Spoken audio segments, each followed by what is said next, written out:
Dios les bendiga. Hoy es un día especial.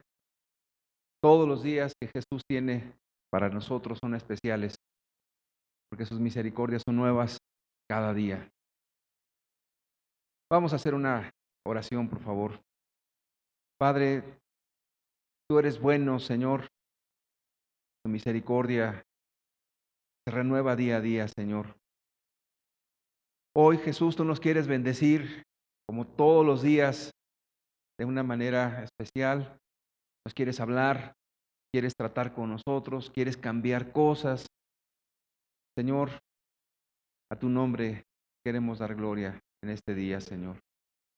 Bendito seas por todos los siglos. Amén. Abramos la escritura, por favor, en el libro de Hechos, capítulo 1, versículo 6. Hechos 1, verso 6. Entonces, los que se habían reunido le preguntaron diciendo: Señor, ¿restaurarás el reino a Israel en este tiempo? Y él les dijo: ¿no os toca a vosotros saber los tiempos o las sazones que el Padre puso en su sola potestad?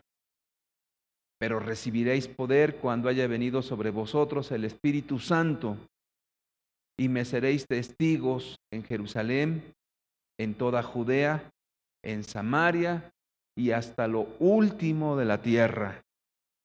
Y habiendo dicho estas cosas, viéndolo ellos, fue alzado y le recibió una nube que le ocultó de sus ojos. Y estando ellos con los ojos puestos en el cielo, entre tanto que él se iba, he aquí que se pusieron junto a ellos dos varones con vestiduras blancas, los cuales también les dijeron: varones Galileos, ¿por qué estáis mirando al cielo?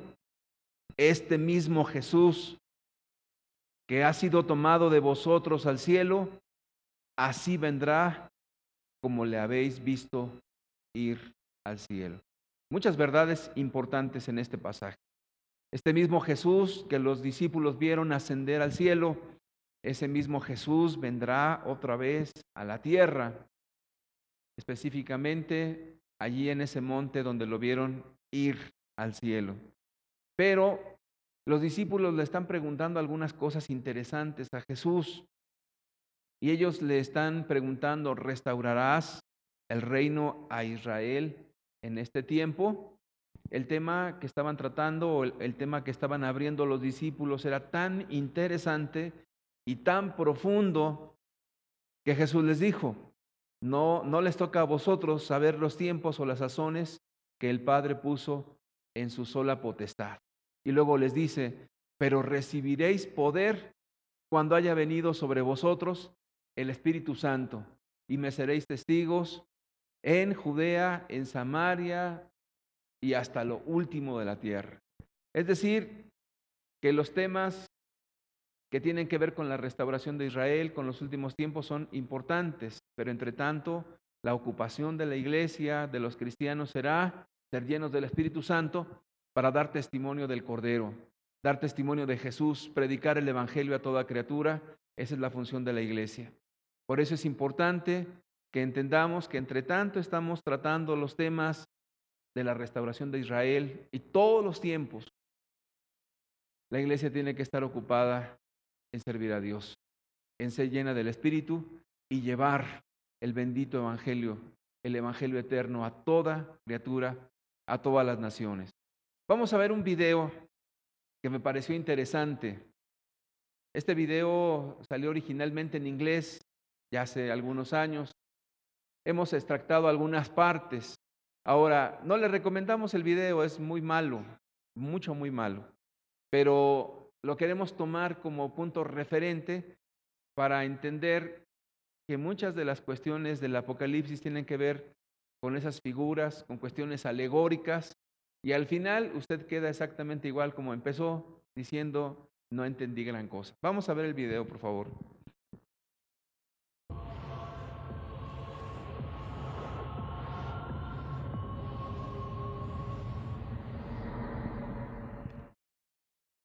Juan. Juan.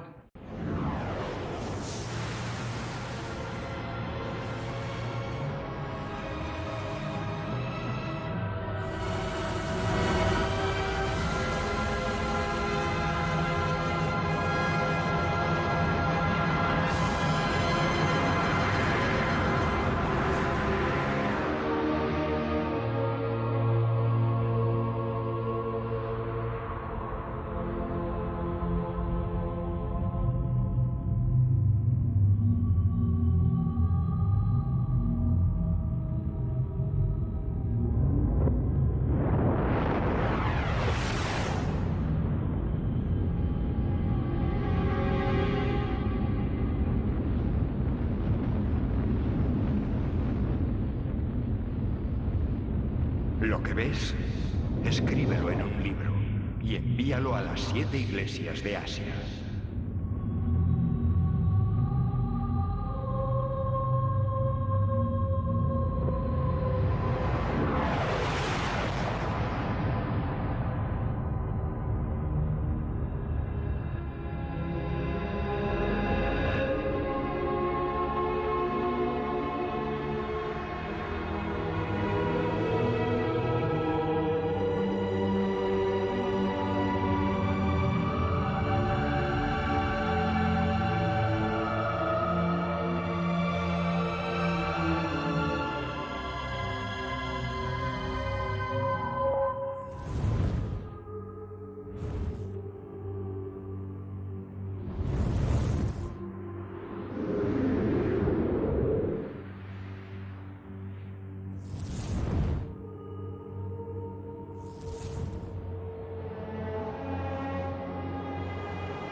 No temas.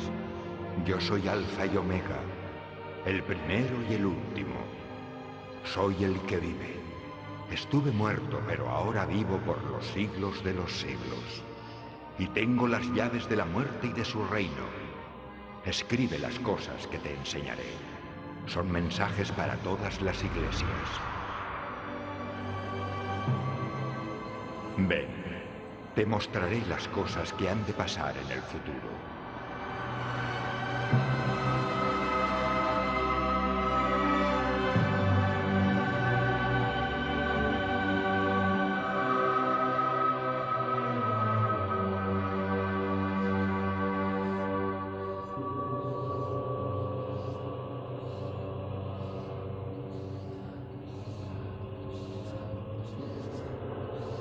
Entré en el reino de los cielos.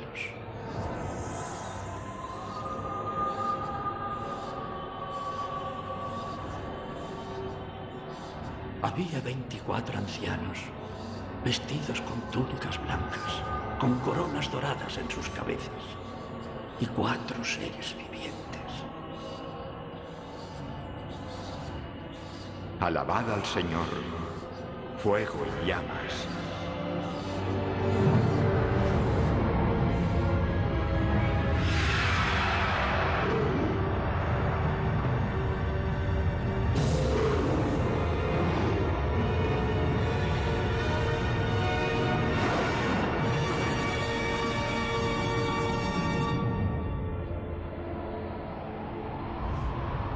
Alabad al Señor todas las aguas.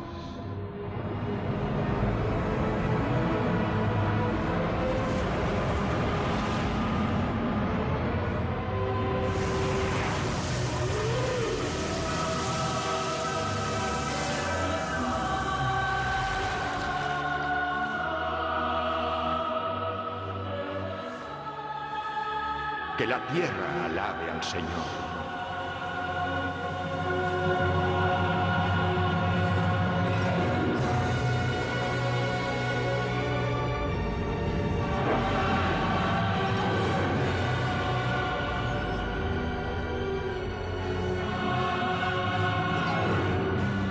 Alabad al Señor, todos los vientos.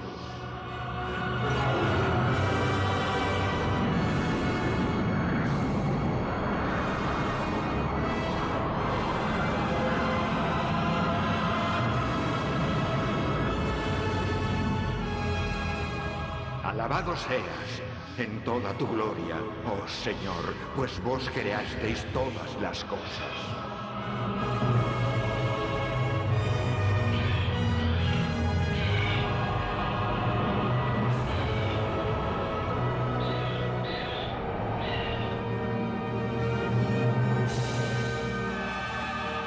Había como un mar de cristal, parecido al hielo.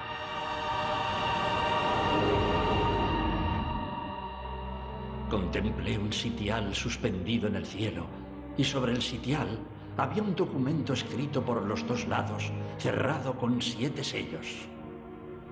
7 sellos. Sí, para guardar la historia del hombre. El pasado, presente, el fin, la verdad. ¿Quién es digno de abrir el documento y romper los sellos? ¿Quién puede revelar el verdadero significado de las cosas que Dios ha preparado?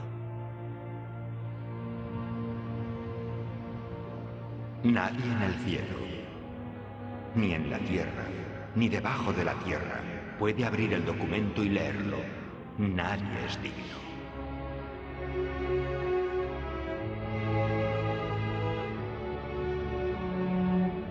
No. Dios mío. No. Te lo suplico. Alguien debe romper los sellos. Es nuestra única esperanza. Nuestra única esperanza. Juan, maestro.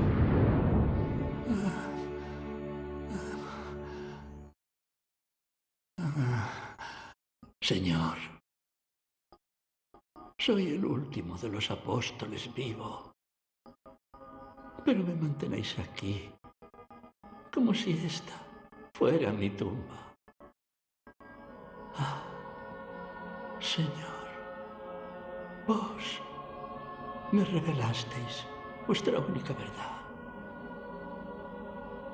una verdad que puede liberarnos a todos. Y en cambio, me retenéis aquí donde es negada toda libertad.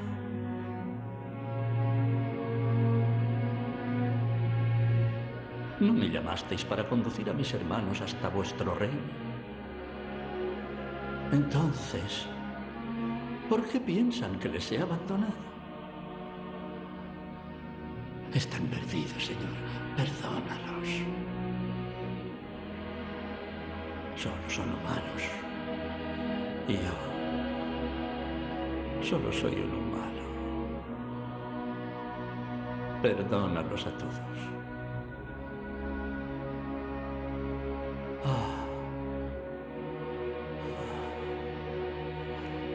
Dios mío, aleja las sombras de mi corazón. Hazme merecedor de tu llamada. Hazme merecedor de ti. Hazme merecedor de la luz. No llores. Mira, el Mesías ha triunfado. Y muy pronto él abrirá el pergamino con sus 7 sellos.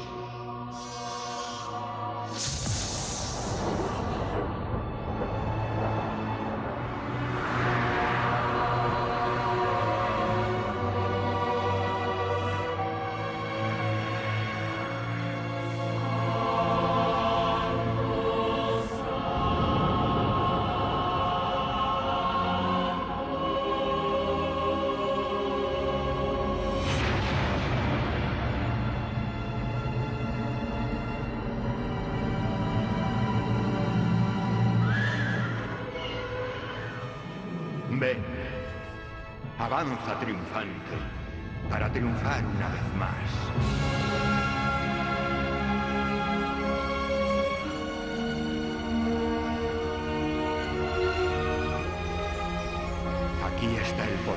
Cristo resucitado, el jinete que vence a la muerte.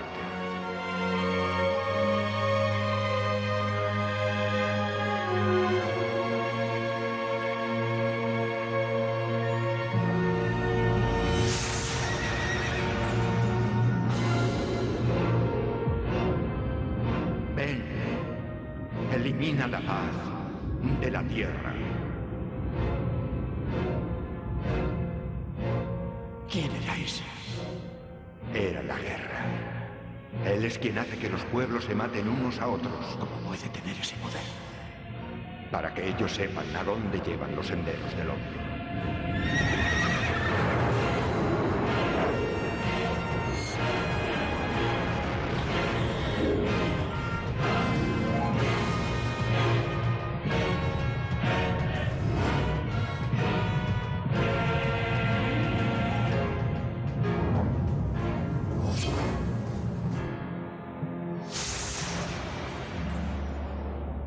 Ven, una hogaza de pan, como salario de un obrero. Para extender la miseria y el hambre por el mundo. Y la injusticia, los frutos del egoísmo.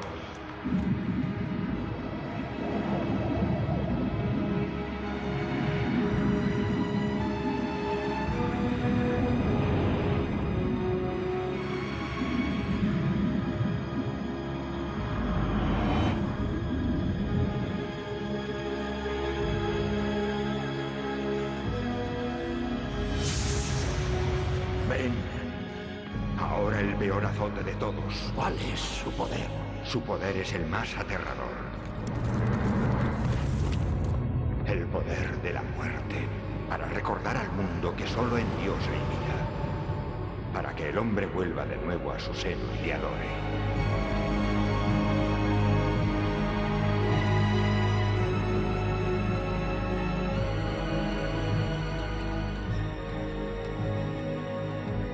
¿Quién puede impedir todo eso? Solo el amor por Él, que dio su vida por nosotros. La muerte no tendrá la última palabra.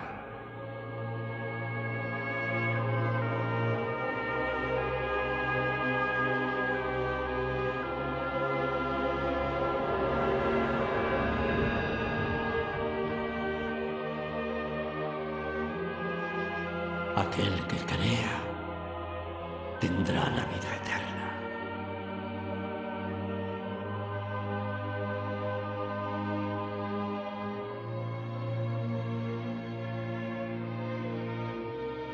Dios es amor. Y quien viva así, con amor, vivirá con Dios. Y Dios con él. Maestro. Juan.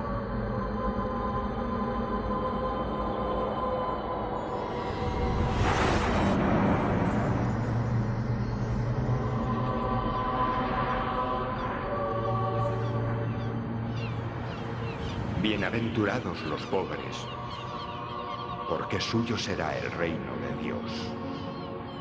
Bienaventurados los hambrientos, porque su hambre será saciada. Bienaventurados los que lloran, porque reirán. No se sostendrán los impíos en el juicio final, ni los pecadores en la asamblea de los justos. Porque Yahvé vela el camino de los justos. El de los impíos, en cambio, va a la perdición.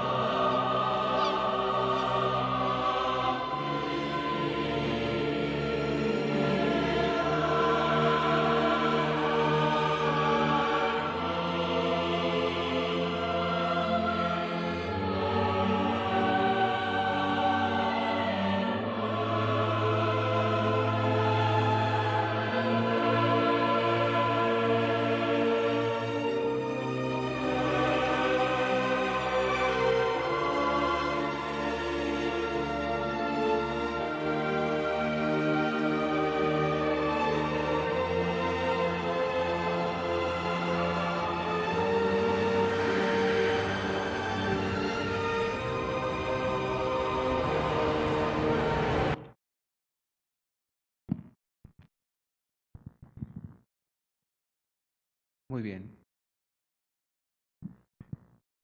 El libro de Apocalipsis está lleno de alegorías, de imágenes, de sombras, figuras. En el libro de Lucas capítulo 8, versículo 9 y 10 nos dice: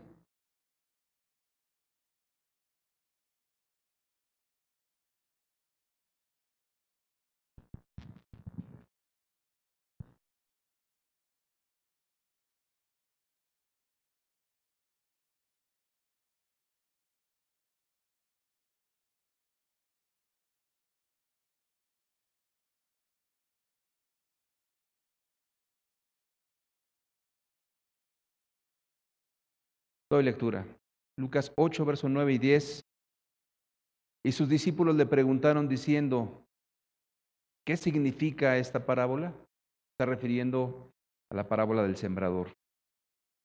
Y él dijo: a vosotros os es dado a conocer los misterios del reino de Dios, pero a los otros por parábolas, para que viendo no vean y oyendo no entiendan.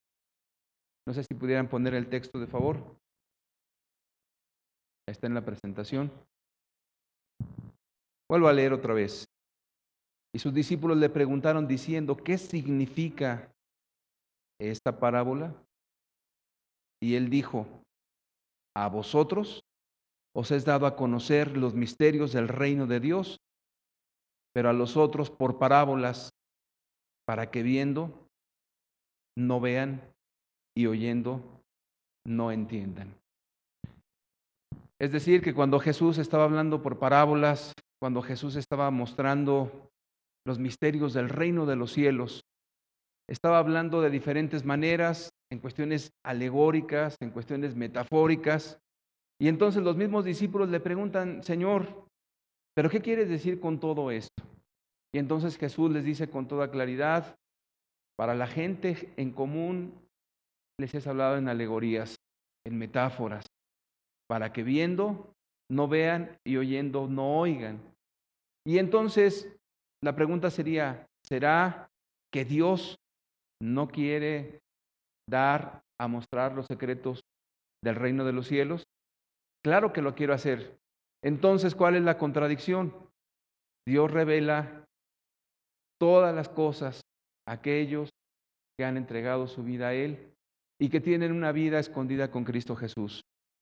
El libro de Apocalipsis comienza diciendo que el mensaje va dirigido a los siervos, es decir, que aquellas personas que están viviendo su vida conforme a la voluntad de Dios, sacrificada, abnegada, rindiendo su voluntad al Cordero, entonces para ellos todos los misterios que la Escritura está guardando son para ellos y les es revelada y les es manifiesta.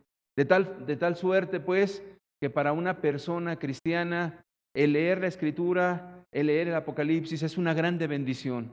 No le produce miedo porque su confianza está en Jesús.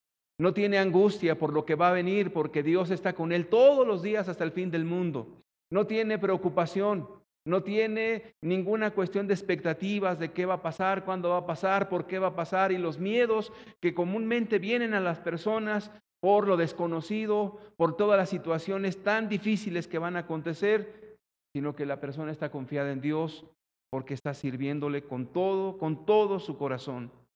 Abramos la Escritura, por favor, en el libro de los Salmos. Salmos capítulo 119. Salmo 119, voy a dar lectura al versículo 160. La Escritura aquí nos dice con toda claridad: la suma de tu palabra es verdad. Vuelvo a leer: la suma de tu palabra es verdad y eterno es todo juicio de tu justicia. La suma de tu palabra es verdad. Quiere decir entonces que el Apocalipsis lo vamos a entender de manera muy sencilla a través de la suma de toda la palabra de Dios. Cuando alguien toma exclusivamente el libro de Apocalipsis, inmediatamente dice: no entiendo nada. O muchas personas se pierden en los detalles y qué representa esto y qué representa aquello, detalle a detalle, y de repente dicen, no entiendo absolutamente nada. Y no se entiende nada porque la suma de tu palabra es verdad. Yo le he mostrado a través de estos estudios que hay claridad de todo el Apocalipsis, desde el libro del Génesis hasta ese último libro del Apocalipsis. Todos están engarzados. Todos los libros te van dando como que una visión clara de lo que viene, como un rompecabezas. Pero alguien que no estudia la Escritura, alguien que no ama a Dios, seguramente le costará mucho trabajo entender o interpretar, pero se requiere la gracia de Dios. Por ponerte un ejemplo, Hechos capítulo 3, por favor, versículo 19 al 21, está hablando el apóstol San Pedro. Él dice, así que arrepentíos y convertíos para que sean borrados vuestros pecados, para que vengan de la presencia del Señor tiempos de refrigerio. Me detengo. Por favor, no cambie la diapositiva. Aquí el apóstol Pedro está predicando y predicando a una multitud en Jerusalén diciendo, arrepentíos y convertíos para que sean borrados vuestros pecados, para que vengan de la presencia de Dios tiempos de refrigerio o tiempos de paz en tu conciencia, en tu alma. Este es el evangelio, el arrepentimiento y la fe. Está predicando Pedro, pero fíjate lo que dice en el versículo siguiente. Y él envía a Jesucristo que os fue antes anunciado. Verso siguiente, a quien de cierto es necesario que el cielo reciba, y en la ascensión, cuando Jesús subió al cielo, fue recibido en gloria, hasta los tiempos, y luego comienza a decirte una verdad que muchos pasan por alto al leer la Biblia, hasta los tiempos de la restauración de todas las cosas, de que habló Dios por boca de sus santos, ¿qué? Profetas que han sido desde tiempo antiguo. Imagínate, Pedro está hablando por el Espíritu Santo el Evangelio del arrepentimiento y la fe. Y en ese mensaje de arrepentimiento de repente les dice a este mismo Jesús que fue recibido allá arriba, vendrá, pero antes de que venga serán restauradas todas las cosas como dijeron sus santos profetas. Es decir, que toda la Biblia te va hablando del Apocalipsis, que toda la Biblia te va revelando paso a paso todo lo que va aconteciendo. Que no es que de repente Juan sacó toda la verdad y ahí es donde la vamos a encontrar. La suma de tu palabra es verdad. Por decirlo de alguna manera, es como el sello, el final, que concentra todas las verdades que están plasmadas en las Sagradas Escrituras. Y hay eventos muy importantes que se tienen que restaurar antes de que Jesús venga, porque Él va a venir físicamente a la tierra y va a posar sus pies precisamente en el mismo lugar donde ascendió al cielo. Entonces, todos los creyentes esperamos esa venida, pero también hay otro acontecimiento, que es el arrebatamiento de la iglesia o el rapto. ¿Será antes o después? La Biblia tiene claridad en ese punto, pero esperamos que Jesús venga. Entonces, vamos a ver algunos acontecimientos que serán necesarios restaurar antes de que Jesús venga. Por favor, si ponen la diapositiva. Estos acontecimientos serán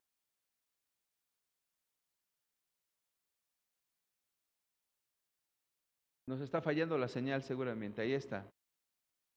Primeramente, la entrega de la tierra de Canaán. Voy a hacer un énfasis en este punto, es más, voy a tratar este punto. La relación espiritual de Dios con su pueblo, me estoy refiriendo al pueblo judío. Y obviamente los cristianos tenemos esa relación con Dios, pero específicamente al pueblo judío. También el éxodo en Egipto. También el estar errantes a través de todo el desierto. Otros puntos, por favor, la siguiente. Entrada a la tierra prometida, la captura de Jerusalén, el establecimiento del Estado de Israel y Jerusalén, que es puesta como capital de Israel. Muy bien, vamos a hacer énfasis en la cuestión de la tierra de Israel. Primeramente estamos hablando de un pacto que Dios hace con una persona. con esta persona se llama Abraham. En Génesis 12:1 Dios dice a este varón, pero Jehová había dicho a Abraham, vete de tu tierra y de tu parentela y de la casa de tu padre a la tierra que te mostraré. Este punto es importante. A la tierra a la cual yo te voy a mostrar. La Escritura dice que salió Abraham porque creyó a Dios y fue sin saber a dónde iba. Pero Dios, ¿qué le prometió? Sal de tu tierra y de tu parentela a la tierra que yo te voy a mostrar. Es decir, que Dios le está prometiendo un lugar físico, una tierra por heredad. Cuando Abraham sale, él está renunciando a todas las comodidades de Ur. La ciudad de Ur de los caldeos era una ciudad importantísima, llena de comercios, llena de prosperidad. Allí vivían toda la parentela de Abraham, con todas las comodidades, siendo rico y todos los beneficios que eso implicaba, y escucha la voz de Dios, y Dios le dice, salte de allí, y yo te voy a mostrar una tierra. La Escritura dice que Abraham salió sin saber a dónde iba, esperando solamente en la bendición de Dios. En Génesis capítulo 12, en el versículo 7, nos dice, y apareció Jehová a Abraham, y le dijo, a tu descendencia daré esta tierra. Y edificó allí un altar a Jehová, quien le había aparecido. Entonces llega el momento en que Abraham ahora conoce esa tierra. Se le conoce como la tierra prometida, el lugar que Dios escogió para su pueblo. Y ahí le dice a Abraham, a tu descendencia daré esta tierra. En Génesis capítulo 13, versículo 14 al 17 nos dice, y Jehová dijo a Abraham, después que Lot se apartó de él, alza ahora tus ojos y mira desde el lugar donde estás hacia el norte y el sur y al oriente y al occidente, porque toda la tierra que ves la daré a ti y a tu descendencia. ¿Para qué? Para siempre. Y haré de tu descendencia como el polvo de la tierra, que si alguno puede contar el polvo de la tierra, también tu descendencia será contada. Verso 17, levántate, ve por la tierra a lo largo de ella y a su ancho, porque a ti la daré. Y de hecho Abraham anduvo errante, anduvo de un lugar a otro, pero Dios le dijo, esa tierra o esta tierra que ves, le puso límites. Y Dios le dijo, toda esta tierra la voy a dar a tu descendencia de manera perpetua. Es decir, que esa es la promesa que Dios le dio a Abraham. En Génesis capítulo 15, versículo 8 al 21 nos dice, y él respondió, Señor Jehová, ¿en qué conoceré que la he de heredar? Y le dijo, tráeme una becerra de 3 años y una cabra de 3 años y un carnero de 3 años, una tórtola también y un palomino.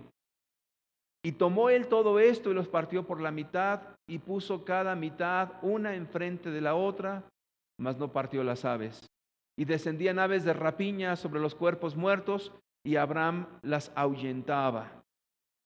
Mas a la caída del sol sobrecogió el sueño a Abraham y aquí que el temor de una grande oscuridad cayó sobre él. Entonces Jehová dijo a Abraham, ten por cierto que tu descendencia morará en tierra ajena y será esclava allí y será oprimida, ¿cuánto? 400 años. Me voy a detener ahorita en el versículo 13, no lo quiten. Hay algo sumamente interesante en el pacto que Dios hace con Abraham. Abraham le dice a Dios, porque ya se le ha aparecido, al menos en este momento, 3 ocasiones, y le ha hablado a Abraham. Ha oído Abraham la voz de Dios y Dios le dice, Abraham le dice a Dios, Señor, ¿cómo voy a saber que tú me has dado toda esta tierra? ¿No serán mis emociones? ¿No será que a lo mejor yo me estoy imaginando cosas? E inmediatamente Dios le dice, trae unos animales, unas becerras y unas cabras y las pone en un lugar. Ahora, esto es un pacto. Y ese pacto, como usted se lo voy a demostrar, era común en el pueblo de Israel, o desde ese momento para adelante fue común en Israel. ¿Qué era? Los animales se ponían en un lugar y en otro lugar. Entonces las personas que iban a realizar ese pacto tenían que pasar por en medio de los animales sacrificados. Entonces pasaba uno y pasaba el otro, y quería decir que era un pacto solemne entre dos personas y que ese pacto tenía consecuencias, tanto beneficios como consecuencias, tanto bendiciones como maldiciones. Y Dios hizo un pacto con Abraham. Abraham, ¿quieres saber que la tierra la voy a dar a tu descendencia por heredad? Vamos a hacer un compromiso, Abraham, un pacto. Y ese pacto es indisoluble. Vamos a seguir leyendo, por favor. Pero en el versículo 13, me detengo. Cuando están haciendo el pacto, porque está durando todo un día hasta la caída de la tarde, Dios le empieza a decir a Abraham, este es un asunto profético, ten por cierto que tu descendencia morará en tierra ajena. Ahora entendamos una cosa, aquí Abraham todavía no, la descendencia de Abraham no es esclava en Egipto. Él sigue como nómada todavía, viendo la tierra que Dios le ha prometido, adorando a Dios, escuchando las promesas y haciendo el pacto con Dios. Y cuando hace ese pacto solemne, Dios le dice, tu descendencia va a estar allá en tierra ajena y será esclava 400 años. Imagínate, Dios le está diciendo a Abraham, la descendencia tuya estará esclava. ¿Dónde va a estar esclava? En Egipto. Y si usted cuenta el tiempo del cautiverio del pueblo judío en Egipto, fueron exactamente 400 años. Dios le está diciendo, a Abraham, 400 años van a estar allí, no menos y no más. ¿No te parece extraordinario? Realmente es extraordinario. Esos sucesos no han ocurrido aún y Dios se lo está marcando con toda claridad a Abraham. ¿Por qué es importante esto? Porque la cercanía que hay de Abraham con Dios es tan profunda que Abraham conoce por medio de Dios lo que viene. Y lo conoce con claridad y con sencillez porque Dios se lo mostró. Entonces, quiere decir que las cuestiones de las revelaciones, porque eso es lo que significa la palabra Apocalipsis, Dios las manifiesta con toda claridad a sus siervos, los profetas. Ten por cierto que tu descendencia morará en tierra ajena y será esclava allí y será oprimida 400 años. Completamente definido y demarcado el tiempo. Verso siguiente. Mas también a la nación a la cual servirán, juzgaré yo. También está profetizado. Y después de esto saldrán con gran riqueza. Y así fue. Y tú vendrás a tus padres en paz y serás sepultado en buena vejez. Verso siguiente. Y en la cuarta generación volverán acá, porque aún no ha llegado a su colmo la maldad del amorreo hasta aquí. Verso siguiente. Y sucedió que puesto el sol y ya oscurecido se veía un horno humeando y una antorcha de fuego que se pasaba por entre los animales divididos. El que lee descuidadamente no sabe lo que lee.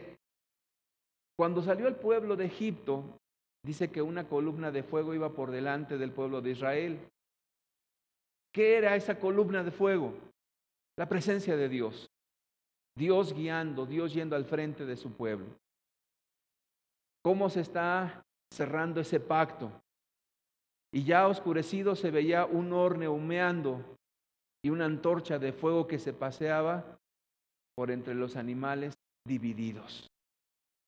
Es decir, que Dios estaba haciendo ese pacto y estaba paseando por el medio de esos animales divididos y teniendo un pacto con Abraham de que las cosas que él dijo serían ciertamente así y no iba a haber cambio. Verso 18, en aquel día hizo Jehová un pacto con Abraham diciendo, a tu descendencia daré esta tierra, y aquí están los límites perfectamente claros, desde el río de Egipto hasta el río grande, el río Éufrates. Es decir, desde el río que está en Egipto hasta el río Éufrates, esa es la tierra que Dios le ha dado a Abraham.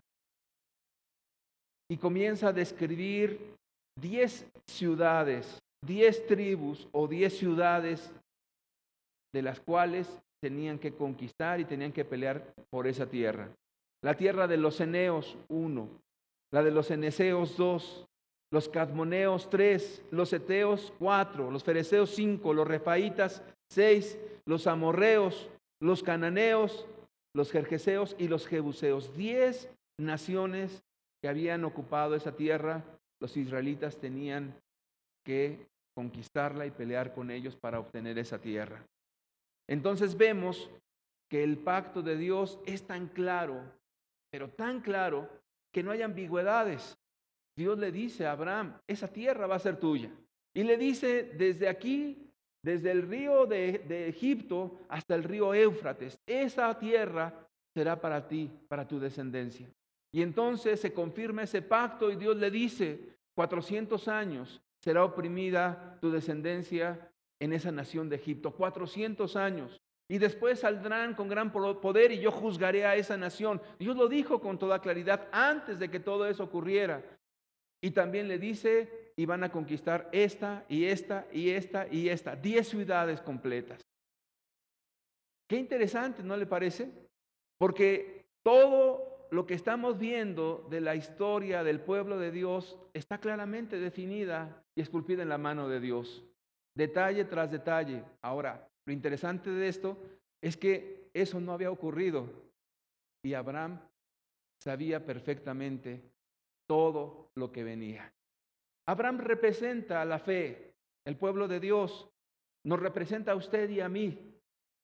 Quiere decir entonces que en esa bendición y en esa cercanía con Dios, todos los cristianos que tengan un corazón bueno con Cristo y esa relación con Él, sabrán las cosas de manera clara. No habrá ambigüedades, no habrá sombras, no habrá metáforas o alegorías que te confundan y digan, es que no sé lo que quiere decir, o no entiendo, o que es complicado, o estoy errando en tantas cosas. No, tendrás la claridad de Dios porque el Espíritu Santo habla a través de las Escrituras y tendrás esa claridad.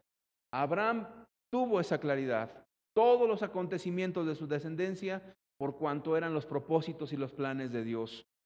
Pero no solamente el asunto queda ahí, después de Abraham viene su hijo Isaac, y a Isaac se le reconfirma ese pacto. Génesis 26, versículo 1 al 3 nos dice, después hubo hambre en la tierra, además de la primera hambre que hubo en los días de Abraham, y se fue Isaac a Abimelec, rey de los filisteos, en Gerar. Y se le apareció Jehová y le dijo, no desciendas a Egipto, habita en la tierra que yo te diré. Verso 3, habita como forastero en esta tierra y estaré contigo. Y te bendeciré, porque a ti y a tu descendencia daré todas estas tierras y confirmaré el juramento que hice a Abraham, tu padre. Ahora Dios viene y le habla a Isaac. Y le dice, yo hice un pacto con tu padre y lo voy a reconfirmar contigo. Y le dice, habita como nómada en estas tierras, porque yo voy a confirmar ese pacto que yo hice con tu padre. Pero no se queda el asunto allí. Después de Isaac viene Jacob. Y Jacob, en el libro de Génesis capítulo 28, verso 10 al 13 nos dice, salió pues Jacob de Berseba y fue a Harán y llegó a un cierto lugar y durmió allí, porque ya el sol se había puesto, y tomó de las piedras de aquel paraje y puso a su cabecera y se acostó en aquel lugar. Y soñó, y aquí una escalera que estaba apoyada en la tierra y su extremo tocaba en el cielo, y aquí ángeles de Dios que subían y descendían por ella.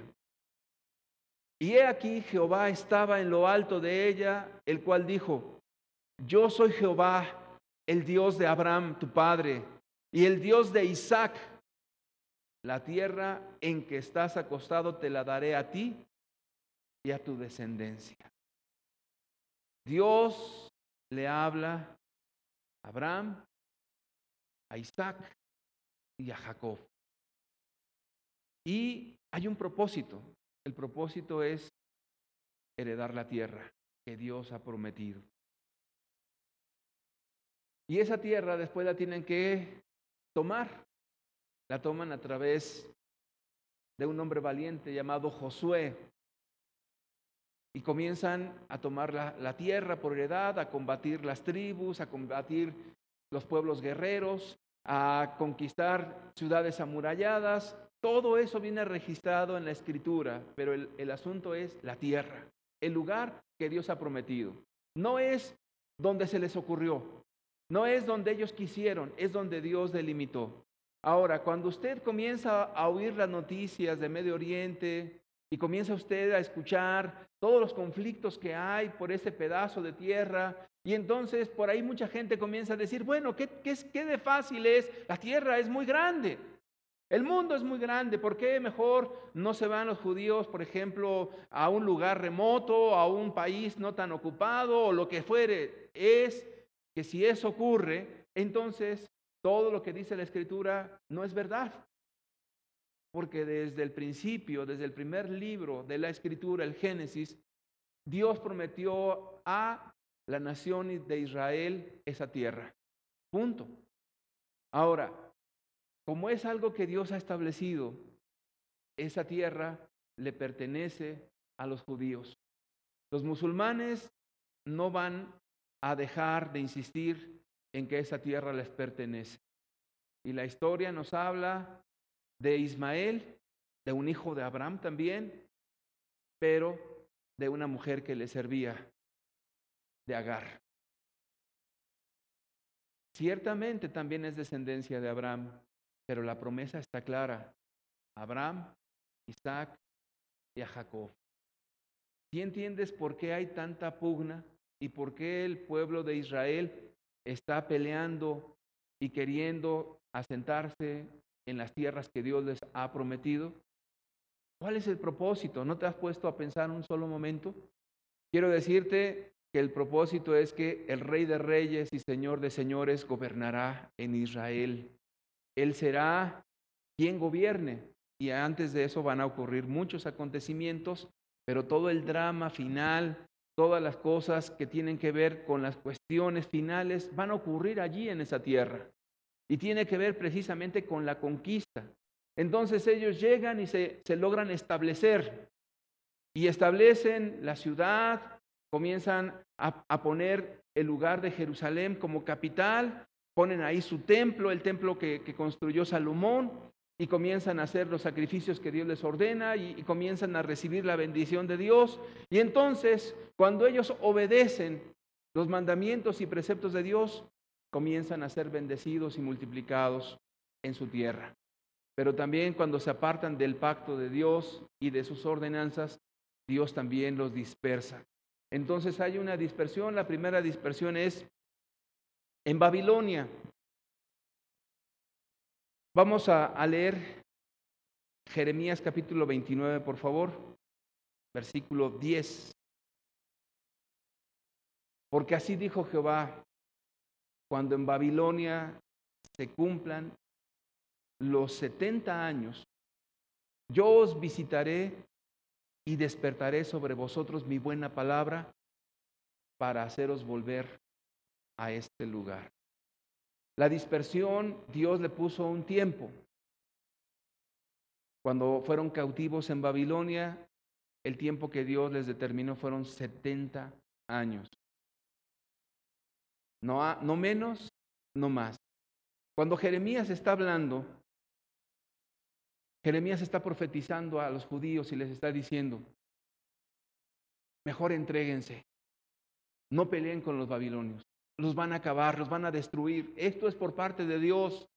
Y si ustedes se entregan, no van a perecer. Pero ellos no quisieron y lucharon contra los babilonios y entonces invadieron a Jerusalén.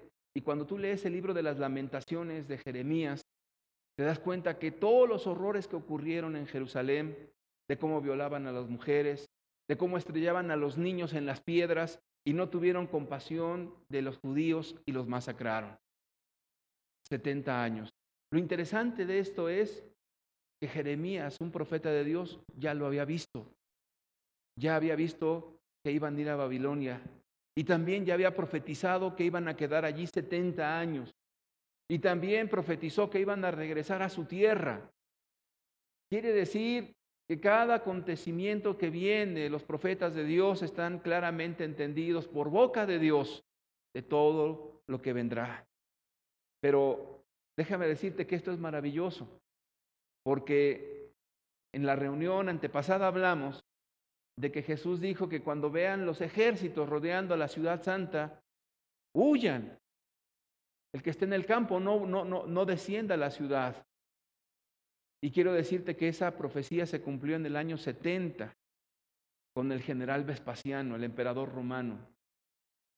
Y los cristianos huyeron, escaparon de ese sitio, porque creyeron a la profecía que Dios había dado. En este sentido, yo quiero decirte que la Biblia nos habla con tanta claridad de las cosas que vienen, que no podemos dudar en lo absoluto de todo lo que Dios nos habla con tanta sencillez. Dios es verdad y Él sabe todas las cosas. La dispersión de los romanos trajo como consecuencia varias cosas, que es donde nos queremos enfocar de aquí en adelante. Primeramente, ellos cambiaron el nombre, ya no era Jerusalén, sino le pusieron Aelia Capitolina. Y ahí edificaron un templo a Júpiter.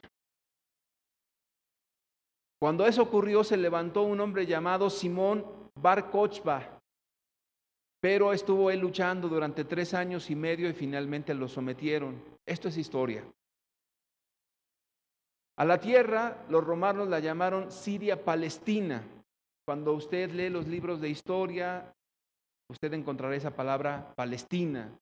Y entonces siempre decimos, ¿por qué? ¿Por qué se le dice en lugar de Jerusalén o en lugar de israelitas, se les dice palestinos?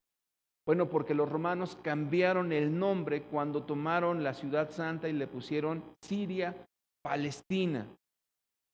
Y de allí se desatan varias guerras, las guerras bizantinas cristianas. También los mongoles tratan de tomar esta tierra hasta que finalmente los musulmanes turcos son los que conquistan y también destruyen varios símbolos representativos de los judíos. Entonces los musulmanes turcos se apoderan de la ciudad. Todo esto después del año 70, después de Cristo. Las siguientes. En 1867, por ejemplo, un escritor llamado Mark Twain, que es muy famoso este escritor, un día, en ese año, en 1867, él hace un viaje a la Tierra Santa y él describe esto así. La tierra la describe como un terreno desolado, cuya tierra es bastante rica, pero está llena de cardos y una expansión de luto silencioso. En toda la ruta no vimos un solo ser humano. La que sigue. Con esa desolación viene la Primera Guerra Mundial. En esto de la Primera Guerra Mundial hay un dato interesantísimo en la Primera Guerra Mundial, al menos a mí me llamó la atención. Déjame contarte lo que pasó. En esa Primera Guerra Mundial, Gran Bretaña tiene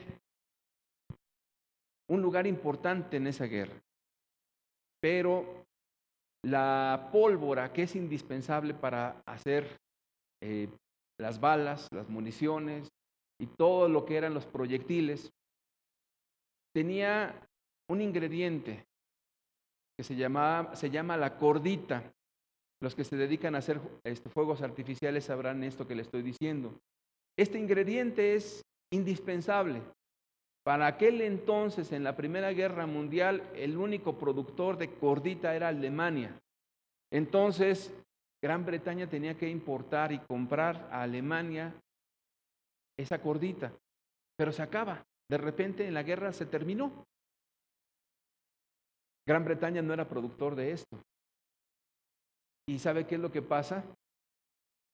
por mera casualidad, voy a llamarle así, vamos a ver la historia, está en la pantalla. Por la mera casualidad, en Gran Bretaña llaman a un químico judío. Este hombre se llama Chaimín Weizmann. Y le preguntan a Chaimín, oye, tú eres un químico y eres de los más sobresalientes en Inglaterra, ¿podrás producir cordita, el ingrediente indispensable para producir la pólvora? Pero déjame decirte que este químico solamente estaba en Alemania. Es decir, tienes que hacer esto, pero sin la acetona, que es donde se saca la cordita. ¿Podrás hacerlo? Pusieron a su disposición todos los laboratorios de Gran Bretaña, de Inglaterra, todos los ayudantes que quisiera. Tenía que investigar y tenía que sacar un invento en medio de la guerra. A mí se me hace sumamente extraordinario. Pero yo quiero decirte que este judío no solamente pudo hacerlo, sino que mejoró el ingrediente de la cordita e hizo una pólvora todavía mucho más efectiva. Entonces se produjeron toneladas y toneladas de cordita por el judío, que Gran Bretaña estaba tan agradecido con este hombre que le dijeron, ¿qué quieres que te demos a cambio de todo esto? A lo mejor pensaban que iba a pedir dinero, o a lo mejor pensaban que les iba a pedir un puesto o un cargo público, o a lo mejor ponerlo como un investigador más a nivel mundial, no sé, quizás miles de cosas. Pero este hombre lo que pide es lo siguiente, ahí aparece en la pantalla. Él dice, si Gran Bretaña gana la batalla por Palestina, pido un hogar nacional para mi pueblo en su antigua tierra. Eso fue lo que pidió este hombre. ¿Y qué crees? Que sí se lo concedieron. La siguiente. El 2 de noviembre de 1917, el ministro de Relaciones Exteriores, Arthur James, a nombre del gobierno dijo, el gobierno de su majestad ve con agrado que se establezca en Palestina un hogar nacional para el pueblo judío y utilizará sus mejores medios para facilitar el logro de este objetivo. Entonces, lo que este judío dijo, yo quiero que haya un hogar allí. Importante, no era la nación de Israel, no era la proclamación de un Estado judío, era darnos un pedacito de tierra para vivir ahí. Allí donde fue nuestra casa, nuestro hogar antiguamente. Y se lo conceden.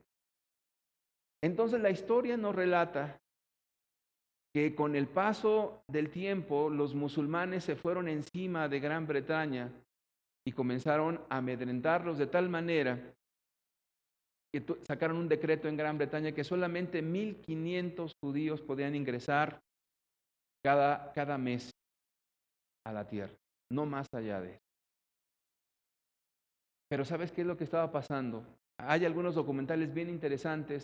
Los judíos comenzaron a buscar maneras de llegar a la tierra prometida, a ese lugar, de manera clandestina, a través de barcos, a través de hacer toda una red interesantísima para llegar a ese lugar. Y en diciembre, porque juntamente con la Primera Guerra Mundial había un conflicto ahí en Israel. ¿Quiénes estaban allí? Estaban los musulmanes turcos. Entonces va el general Allenby de Gran Bretaña y comienza a sobrevolar la ciudad santa, Jerusalén, y se le ocurre una idea interesante. Dicen que este general Allenby era cristiano, yo no lo sé, pero eso es lo que dicen algunos. Y entonces, al sobrevolar todo lo que es la ciudad santa, de repente lanza panfletos o folletos o como le quieras llamar, donde les invitaba a que se rindieran voluntariamente y que salieran de la ciudad y la entregaran para que no murieran. y le ponían la firma del general Allenby. Entonces comenzaban a llover esos panfletos en toda la ciudad y comenzaban a leer a los musulmanes. ¿Y qué crees? Que ocurrió un milagro. Salieron voluntariamente los musulmanes huyendo. ¿Sabes por qué? Porque ellos pensaban que ese apellido de Allenby y lo que él estaba pidiendo era una invitación o un mandamiento por parte de Alá. Creyeron que Alá les estaba pidiendo salir. Y salieron. Porque el apellido del general era Allenby. Ahora, suena una anécdota demasiado curiosa o demasiado extraordinaria, como la querramos llamar. Pero lo que sí es verdad es que salieron sin pelear y entonces el general Allenby tomó la ciudad santa, donde estaban los turcos musulmanes. Hay un video, vamos a verlo, dura muy poquito, es donde está el general Allenby y donde está también el judío Chaim, el que inventó la cordita sintética. Vamos a ver si nos lo pueden poner. El propósito es que usted vea que este dato es histórico y que por muy extraordinario que parezca esto de los aviones y de los panfletos y que creyeron que era Alá y salieron los turcos y no murió nadie, no hubo derramamiento de sangre, fue algo histórico. Lo del judío Chaim es histórico, usted lo puede registrar y lo puede buscar en la historia, está registrado. Y es algo extraordinario. Chaim, un químico judío, milagrosamente hizo un componente para hacer pólvora más potente que la cordita y se le conoce como la cordita sintética. Bien interesante. ¿Lo pueden poner, por favor? El video no tiene sonido, son imágenes originales. Entonces no esperemos que se escuche algo. Pero aquí lo que queremos resaltar es que fue veraz lo del general Allenby. Ahí están los dos, ¿pueden detenerle ahí?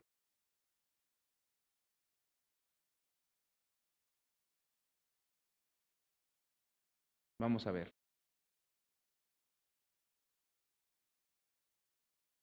Ahí están. Allenby, el general, y Chaim, el judío, en su tierra. Es algo interesantísimo. Cuestiones milagrosas, diría yo, porque Allenby, que dicen que era cristiano, mandó los folletos en lugar de balas y les dijo, entréguense, ríndanse, y les firma Allenby. Dijeron, Alá nos manda, salieron. Y el judío pidió una porción, un hogar para los judíos y le fue concedido. Fue un instrumento de Dios. ¿Pueden seguir, por favor? Ahí está cuando entra el general a la ciudad santa. Son imágenes originales. No hubo derramamiento de sangre, fue pacífico el asunto. Vemos que entró, dice una anécdota que este general Allenby no quiso ni siquiera entrar a caballo. Dice que se bajó del caballo, se quitó su boina y entró caminando porque tenía un gran respeto por la ciudad santa. Son anécdotas que nos muestran la buena voluntad de Dios para con su pueblo. Parecían exterminados los judíos, pareciera que no iban a permanecer. Sin embargo, a través de la historia, de forma milagrosa, Dios hace cosas impresionantes. De hecho, dan cumplimiento a un versículo de la Escritura, un solo versículo, Isaías 31. Isaías 31, versículo 5.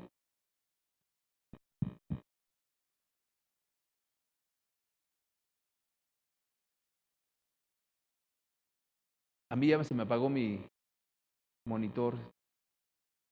Bueno, permítanme.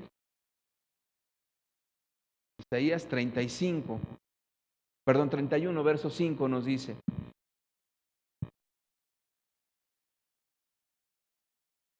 como las aves que vuelan, así amparará Jehová de los ejércitos a Jerusalén, amparando, librando, preservando y salvando. Muchos intérpretes de la Biblia dicen que este versículo pequeñito se cumplió en la hazaña del general Allenby. Dios hace milagros. Dios es maravilloso. Muy bien. El 14 de mayo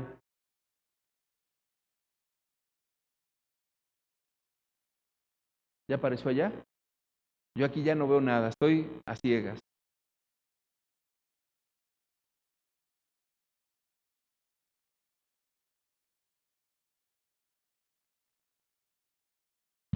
Vamos a esperar a ver si nos la pueden recuperar la señal.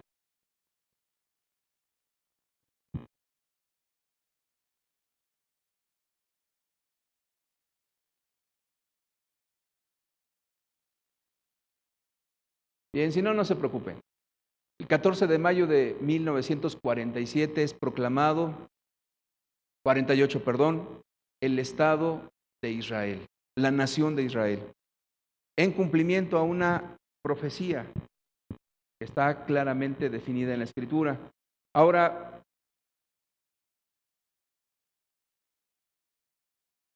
vamos a ver un video, por favor, en lo que nos arreglan la señal. Después de que Israel regresa a su tierra, vienen ejércitos para luchar contra ese pequeñísimo Estado de Israel. Pero después viene una guerra de los 6 días. Vamos a verla, por favor, el video. Se llama la Guerra de los 6 días.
תקוותנו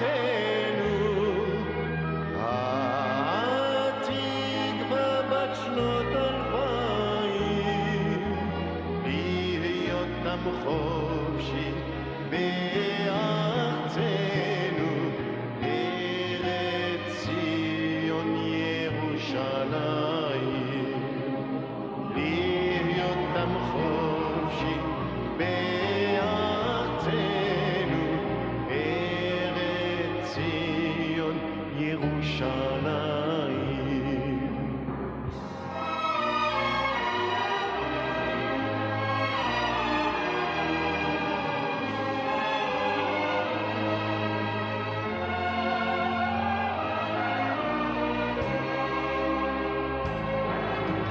קולות בלב הפנימה,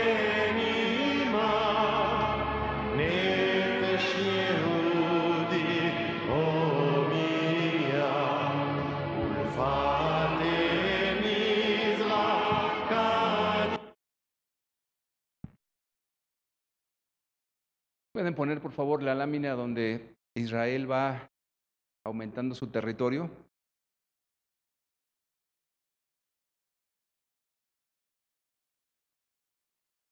El 14 de mayo de 1948 nace la nación de Israel. La Palestina, el nombre romano, fue dividida así: 77% para los árabes, 23% para los judíos, 8,000 kilómetros cuadrados solamente. La siguiente. Después 7 ejércitos atacan a Israel y gana esa batalla. Apenas se acababa de instaurar la pequeña nación de Israel, y gana esa batalla, y de 8,000 kilómetros cuadrados obtuvieron 21,000 kilómetros cuadrados.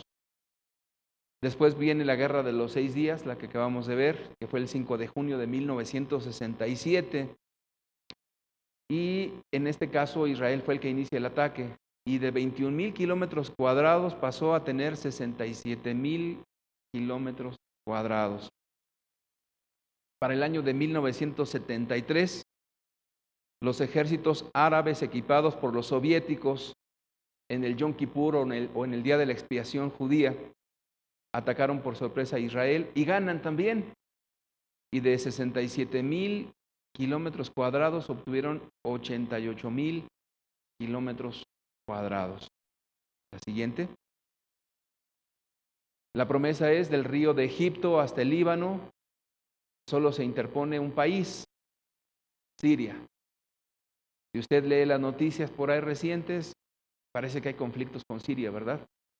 Y que ha habido ataques, y que ha habido bombardeos, y que las cuestiones están muy tensas. Pero Siria es lo único que se interpone para llegar al Éufrates. ¿Qué le parece? Ahora es interesante o es importante que usted tome en cuenta esto. Durante este trayecto de la instauración del Estado judío han intervenido de manera directa o de forma indirecta varias naciones. Aquí están: la Unión Soviética, Estados Unidos, Francia, China, Gran Bretaña. ¿Por qué es importante que usted tome estos antecedentes históricos? Porque en el libro de Apocalipsis, al comenzar a hablarnos con figuras y metáforas, habla de un oso por ahí y representan países, naciones. Entonces quiere decir que a los cristianos se les abre el panorama de quienes van a intervenir en esa guerra o en ese lugar cuando quieran invadir otra vez Israel. Estemos al pendiente. Los temas van a seguir hablando por sí mismos. Ahorita lo único que estamos resaltando es que la tierra Dios la prometió a Israel. Es una señal. El pueblo judío tiene que estar en la tierra donde Dios les dijo que iban a estar, porque fue un pacto con Abraham, con Isaac y con Jacob para la descendencia, y fue un pacto eterno. Entonces, la tierra han sido quitados los judíos, han regresado, han sido quitados, han regresado, pero el cumplimiento es que la tierra les ha sido a ellos otorgada por voluntad de Dios. Y ellos están en eso.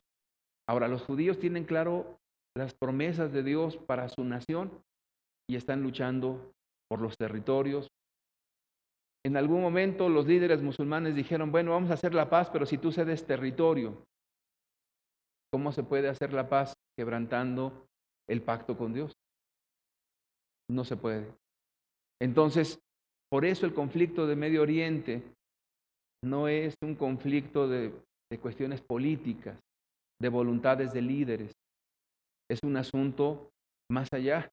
Tiene que ver entre la fe de los judíos y tiene que ver con la cuestión del cumplimiento de las promesas de Dios, y eso es inevitable. Como yo le leía al principio, segunda de Pedro capítulo 3, versículo 3 al 14 nos dice, sabiendo primero esto, que en los postreros días vendrán burladores, andando según sus propias concupiscencias, y diciendo, ¿dónde está la promesa de su advenimiento? Con que Jesús viene, ¿no? Porque desde el día en que los padres durmieron, todas las cosas permanecen así como desde el principio de la creación. Estos ignoran voluntariamente que el tiempo antiguo fueron hechos por la palabra de Dios, los cielos y también la tierra, que proviene del agua y por el agua subsiste. Por lo cual el mundo de entonces pereció anegado en agua, pero los cielos y la tierra que existen ahora están reservados por la palabra, por la misma palabra, guardados para el fuego en el día del juicio y de la perdición de los hombres impíos. Mas, oh amados, no ignoréis esto, que para con el Señor un día es como 1000 años y 1000 años como un día. El Señor no retarda su promesa, según algunos la tienen por tardanza, sino que es paciente para con nosotros, no queriendo que ninguno perezca, sino que todos procedan, ¿a qué? Al arrepentimiento. Cuando yo le leí el libro de Hechos y estaba predicando Pedro del arrepentimiento y de la fe en Jesús, él dice, Jesús no vendrá hasta que se restauren las cosas. Y entonces Pedro completa esto y dice, no es que Dios esté tardando, sino que aún Dios quiere que nadie perezca, sino que todos procedan al arrepentimiento. Es decir, que la iglesia, los cristianos, los que son nacidos de nuevo, su ocupación no es solamente ver los tiempos que está ocurriendo, eso nos va a quedar claro. Y créeme que así como cuando sitiaron la ciudad de Jerusalén, todos se dieron cuenta, las cosas que Dios ha establecido, todos las van a ver y van a ser tan claras a todos, los cristianos, los que leen la Escritura y los que aman a Dios, que van a estar enfrente de nosotros. Pero esa no es nuestra preocupación y nuestra carga. La preocupación es que las personas conozcan a Dios, porque Dios ha determinado un tiempo también para los gentiles, un tiempo para que la gente busque con todo su corazón, porque después de eso ya no habrá más oportunidad. Los teólogos le llaman la dispensación de la gracia o el tiempo de la gracia. Yo lo único que puedo decirles si eso es así o no es así es que sí hay un tiempo y ese tiempo es corto. Y Pedro dice, Dios no quiere que nadie se pierda. Si tú eres cristiano, ¿qué te manda Dios? Predicar la palabra, hacer misericordia, vivir una vida piadosa, tener una conciencia limpia ante Dios y ante los hombres, vivir rectamente con Dios, a amar a tu prójimo, servirlo y darte por Dios hasta que Él venga por ti o mueras antes de que Él venga. Verso siguiente.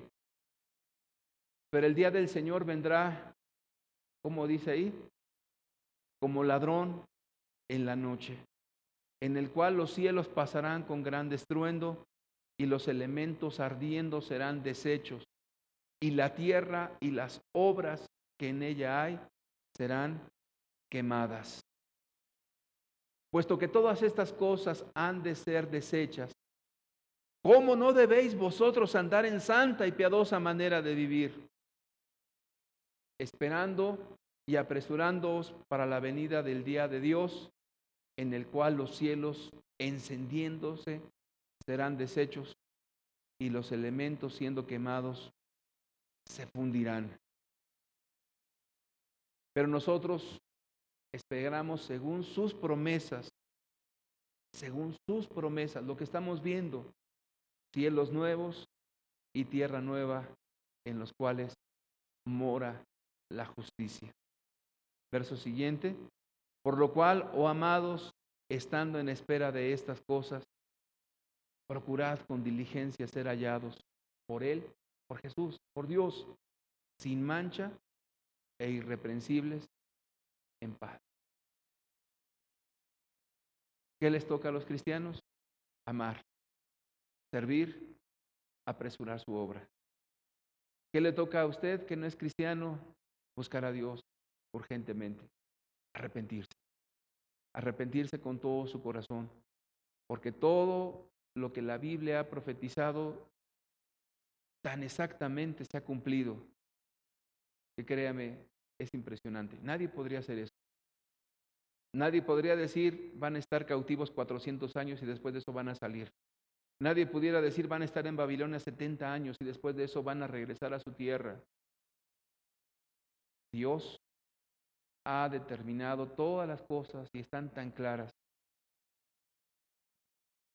que el tiempo de su venida está cerca.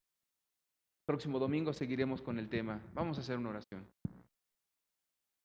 Padre amado, gracias por tu palabra, Señor. Vemos que tu palabra es perfecta, Señor. Los cielos y la tierra pasarán, pero tus palabras no pasarán, Señor. Te queremos pedir que lejos de tener una comezón de oír por las cuestiones metafóricas del Apocalipsis, tengamos un corazón para buscarte, Dios. Un corazón para anhelar tu venida con un corazón limpio. Ayúdanos, Señor. No queremos ser avergonzados en aquel día. Que tu palabra no vuelva vacía, Señor. En el nombre de Jesús. Amén. Que Dios les bendiga. Próximo domingo seguiremos con el tema y poco a poco iremos profundizando cada vez más.